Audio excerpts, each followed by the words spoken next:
अधिकतर लोगों का जीवन शैली ऐसा ही है।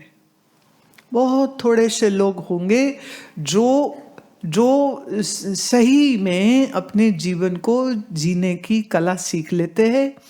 तो पहले तो अपना जीवन अच्छा होता है, फिर जब मेरा जीवन अच्छा होता है तो मेरे बाएं दाएं जो है फिर उनका जीवन भी कुछ ना कुछ तो प्रभाव आएगा ही आएगा।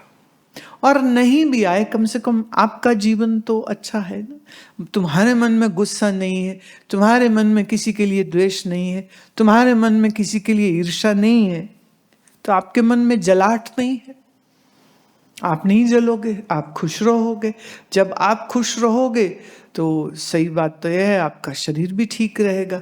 तो जो ये बहुत सड़े कुड़े लड़ते लोग होते हैं ना, समझ रहे हो ना, सड़ने वाले, कुड़ने वाले, चिढ़ने वाले, लड़ने वाले, इन लोगों का लीवर जल्दी खराब हो जाता है, इन लोगों का दिल जल्दी खराब हो जाता है, दिमाग तो पहले से ही खराब होता है, तभी तो ये सब हो रहा होता है ना।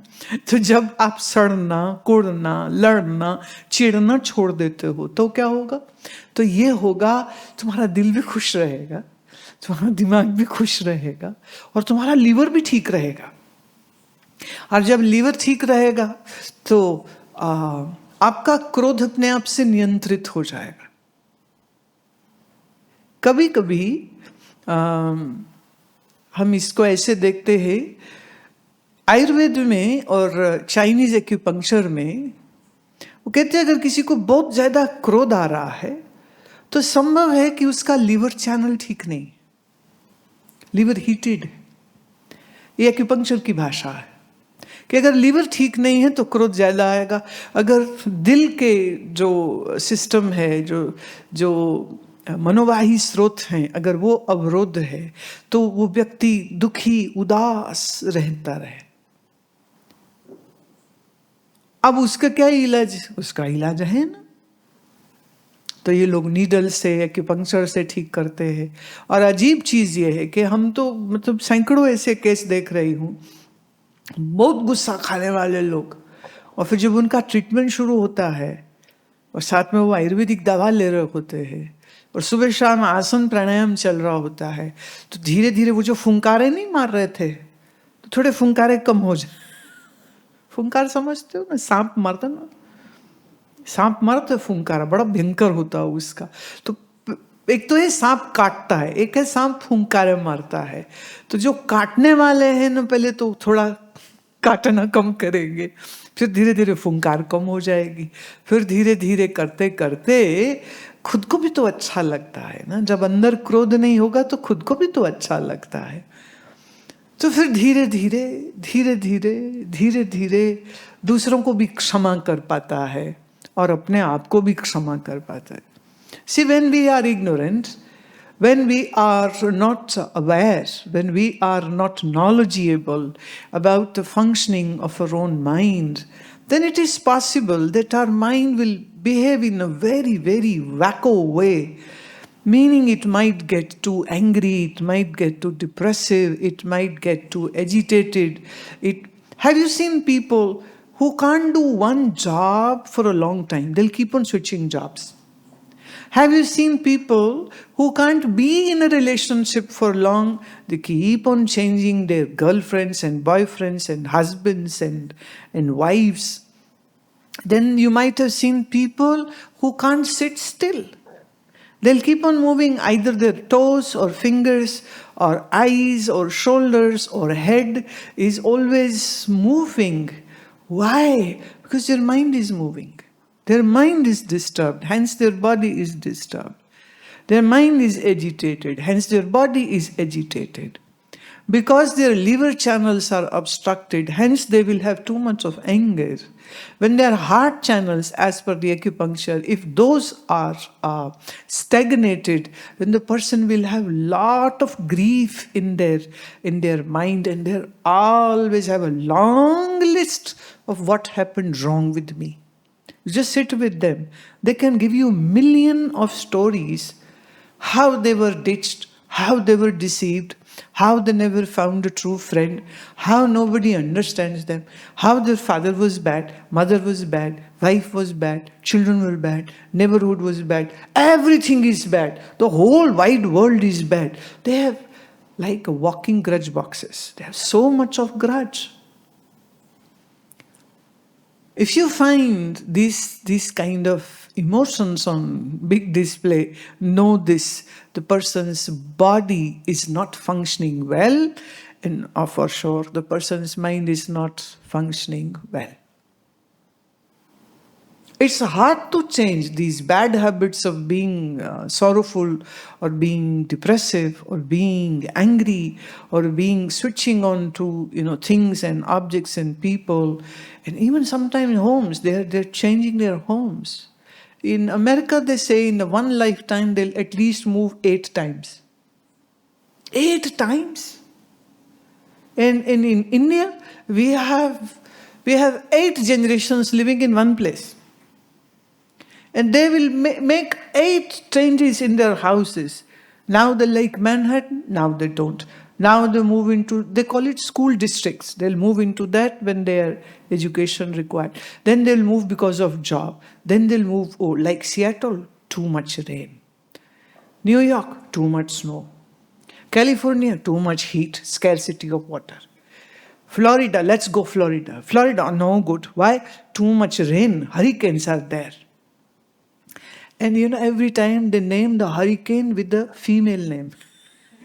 Mary is coming, Jane is coming. And then somebody objected, you can't do this. This is so masochistic behavior. Then they made a choice that one year they will have a male name, and the next year they'll have a female name to the hurricane which is coming. So then the whole, the society, all the males and the females were satisfied. But for a long time, which I remember, they always named a woman name, a girl name to the hurricane. And I wondered, I said, how come every time Jane is coming, where is John? How come every time Mary is coming, where is Marshall? That's not fair. But now finally US has woken up to this problem. So they say, no, 1 year male, 1 year female. So now they'll move to Florida. Then they say, no, Florida is no good. Then what's good? What's good? They have some. They'll move to Pennsylvania, they'll move to Washington, then they'll move there. 8 times at least they'll change houses. 3 times at least boys, or meaning boyfriend or a girlfriend. At least 5 average, 6, 8, 10.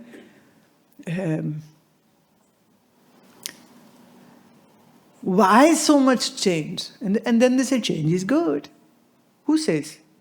Somebody who always have been changing said this. And now everybody's picking up that same statement. Change is good. Keep on changing. Keep on changing. One time a woman came to see me, a white Caucasian lady. And she said that I had a very difficult childhood. I said, why? She said, my memory of my father is not there. And my mom had too many boyfriends. So I always have been wondering who is the real father. So my mom once said, okay, let's play the eeny, meeny, mo. And she selected one. And then she said, this is your father. So she had multiple relations. So she said, I always doubted that whom I am being told is my biological father actually is not. So I had this. So I would keep on comparing his eyes, his hair, my hair, his skin, my skin, until the DNA, test arrived. So she said, then all the male who would come in my house, I would sit or stand behind them and pull their hair whenever she could, so that she can send it for DNA testing. She said, my all teenage years just have gone like that. So I am very, very troubled. I never had a secure family. I don't have the love and security of a father. So whenever you say the things like the security which your father gives can't be enough. It is the real security which comes to you from God. She said, I don't have experience of the physical father security. How would I relate with the divine security? I really can't relate. I had a very, very difficult, and to this date, I don't know who my father is. And my mother every year was showing me new pictures. So I'm very troubled. So keep on changing, and yet the mind is troubled. It will remain so until you meet a master. M for master, M for mind. And then you begin to learn all about the mind and what the bliss is, where the bliss is, and how you can find the bliss. What's the methodology to create stability and integrity in the mind, and how to have this blinding ignorance veil lifted from your mind so that you become an awakened person yourself. That won't happen until the Guru arrives in your life. So the Guru, G for Guru, G for Gyan, then you don't remain goofy. No more goofy. Then you become a very responsible person. Not for others socially or economically, but you become very, very responsible in your heart, in your mind. Hence, then whatever you do in your life, you will do the best of best, and it is like a vouching of having an excellent life. That is the importance of knowledge in your life. Knowledge alone can teach you how to be disease-free in the mind. So be disease-free and be blissful. And then you'll know how to generate bliss for yourself. You don't need any external help or object or person or thing or a situation to give you that. How liberating it is. And life becomes a joy. Nights are good to sleep beautifully, and days are great because that gives you the energy and stamina to do your yogasanas and sit down nicely and quietly for meditation, doing your pranayam, doing your chanting, and then doing whatever your job is, whatever your work is. So giving that space to grow spiritually, giving that space and opportunity to yourself to evolve and have an involution. It's very important, very, very important.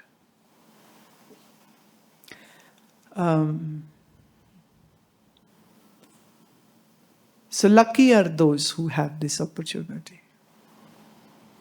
Very fortunate are those. So you can feel proud at the moment when you are listening to this beautiful talk, because I am telling you, you are very fortunate. Yes, you are.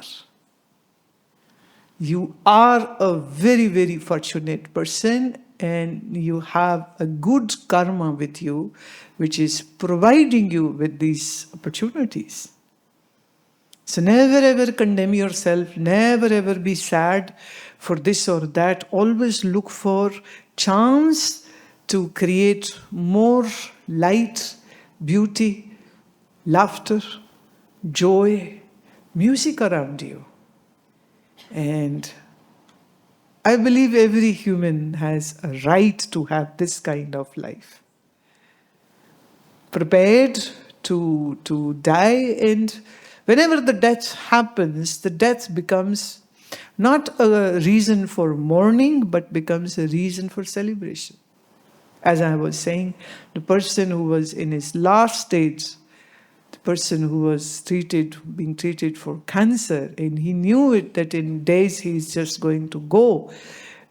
But while having video call with me, he was laughing and Jai Ho, Jai Ho, Jai Ho, Jai. He kept on saying this for good 2 minutes.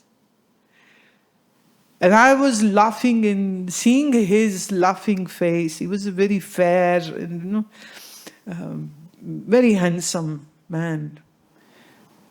Cancer had taken away his power and zeal of the life and so much, but yet the cancer couldn't take away his laughter. Cancer couldn't take away his mode of celebration. So he kept on saying, Jai Ho, Jai Ho, Jai Ho, Jai Ho, and laughing and laughing and laughing. No complaint, no grudge, no fear of the death.